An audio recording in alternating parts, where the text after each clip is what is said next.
a nuestra quinta y última sesión de estadística descriptiva. Yo soy la doctora Ana María García y estaremos viendo los últimos temas de la materia de estadística. Bueno, decíamos en las primeras sesiones, si recuerdan, que nosotros trabajamos normalmente con poblaciones en las cuales calculamos variables y características, pero hay que considerar que en muchas, casi en todas las ocasiones, no es tan apropiado trabajar con un estudio de toda la población. Para eso tenemos que trabajar con muestras, que son esos pequeños grupos que son representativos de lo que yo quiero estudiar. Pero para poder determinar qué tamaño de muestra, en qué forma los voy a seleccionar, tengo que trabajar con la teoría general del muestreo. Y por lo tanto la teoría nos ayuda a estudiar las relaciones entre la población y la muestra, permitiendo hacer inferencias sobre la población total. He ahí la importancia clave que tiene el muestreo.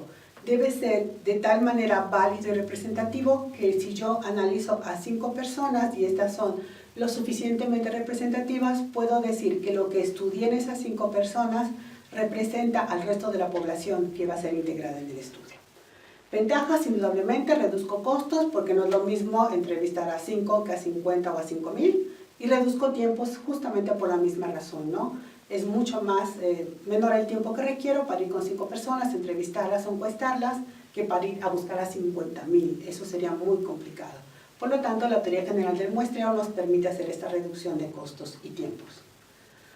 ¿Qué tipos de muestreo puedo tener? En general hay dos, probabilísticos o no probabilísticos. Los probabilísticos me permiten inferir de esa pequeña población que yo determiné que podíamos estudiar, nos permite estudiarla y a partir de ello inferir o decir que es muy probable o es casi probable que el resto de la población tenga un comportamiento similar a lo que representó o lo que se encontró en ese grupo de individuos o muestra.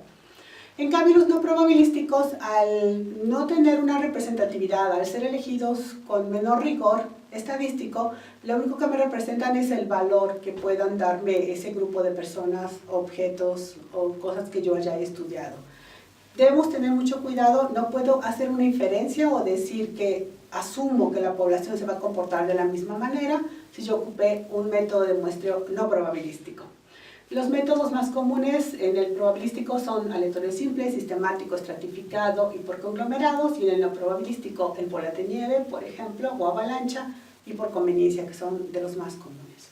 Hay más, por supuesto. Hablando del tipo de muestreo, el primer tipo de muestreo probabilístico es el probabilístico aleatorio simple, donde cada una de las personas tiene la misma probabilidad de ser elegida para ser integrada en un estudio o parte de mi muestra. Tenemos que tratar de evitar el sesgo, no tengo que elegir personas con ciertas características para integrar a la muestra. Si yo ya definí que mi población tiene en general las características que quiero, lo único que tengo que hacer es tomar al azar nombres de personas, a lo mejor, y a partir de ellos integrarlas en la muestra que voy a estudiar. Los resultados sí nos permiten hacer inferencias porque son de tipo probabilístico. En los probabilísticos sistemáticos lo que requerimos es un listado ordenado, y en este listado ordenado de personas, de objetos o de productos, yo lo que voy a hacer es determinar cuántos tengo que muestrear.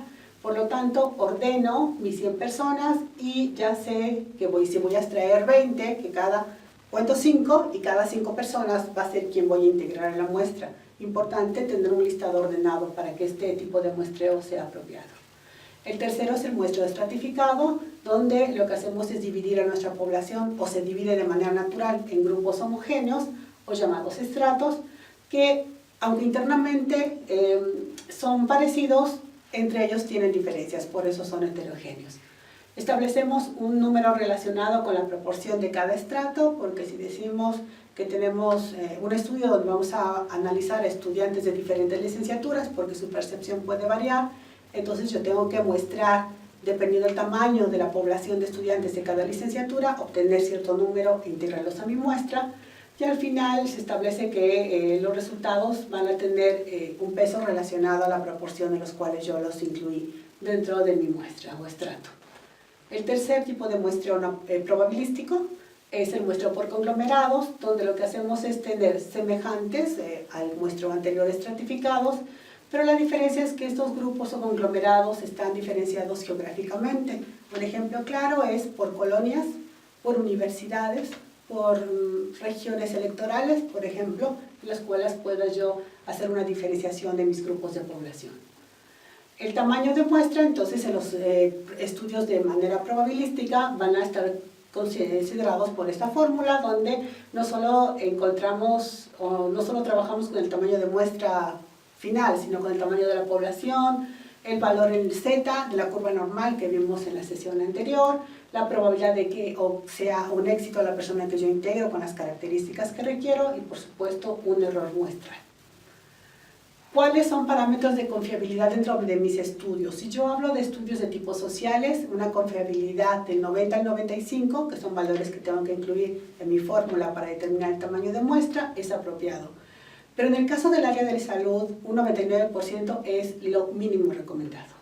Bueno, les recomiendo nuevamente a nuestros dos autores que hemos estado trabajando, De Boer y Ritzer, para poder estudiarlos y profundizar un poco más sobre el tema. Hasta luego.